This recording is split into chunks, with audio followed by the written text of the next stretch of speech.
हरे कृष्णा। कार्तिक माह में तुलसी जी की कहानी। हिंदू महीनों में कार्तिक माह को अत्यधिक महत्व माना गया है।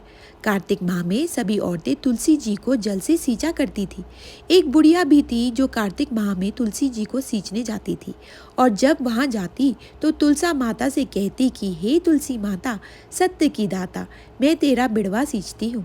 मुझे बहू दे, पीले रंग की धोती दे, मीठा ग्रास दे, बैकुंठ में वास दे, अच्छी मौत दे, चंदन का काठ दे, अच्छा राज दे, खाने को दाल भात दे और ग्यारस एकादशी के दिन कृष्ण का कांधा दे।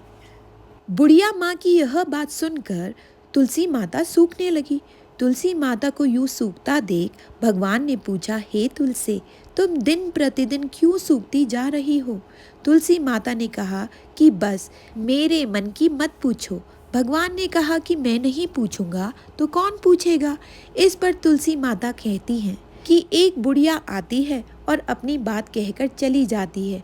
मैं उसकी सभी बातें पूरी कर दूंगी, लेकिन कृष्ण का कांधा कहाँ से लाऊंगी? भगवान कृष्ण बोले कि वह मरेगी तो अपने आप ही कांधा देने जाऊंगा। तुम बुढ़िया माई को यह बात कह देना।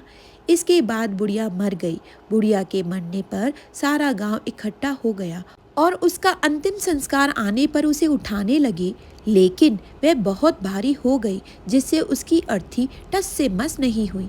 सभी बोले कि यह तो बहुत संस्कारी थी, बहुत पूजा पाठ करती थी, कोई पाप नहीं किया, फिर यह इतनी भारी कैसे हो गई? बूढ़े ब्राह्मण के वेश में भगवान आए और कहने लगे कि यह भीड़ कैसी है? तब गांव वाले बोले कि एक बुढ़िया मर गई है और वह इतनी पापिन थी कि उसकी अर्थी नहीं उठ रही है, बहुत भारी हो गई है। भगवान बोले कि मुझे इसके कान में कुछ कहने दो, फिर यह उठ जाएगी। भगवान बुढ़िया के पास गए और उसके कान में कहा कि हे माई, तू अपने मन की कर ले, पीताम्बर की धोती ले, मीठा ग्रास ले, बैकुंठ में वास ले, चटक की चाल ले, चंदन का काठ ले, झालर की झनकार ले, दाल भात को जी और कृष्ण का कांधा ले। भगवान की सभी बातें सुनकर बुढ़िया हल्की हो गई। भगवान अपने कांधे पर उसे ले गए। बुढ़िया को मुक्ति मिल गई और वह बैकुंठ को चली गई। हे तुलसी माता, जैसे आपने उस बुढ़िया माई की मुक्ति की, वैसे ही सभी की करना। जैसे भगवान ने उसे कांधा दिया, हमें भी देना। बोलो विष्णु भगवान की जय हो।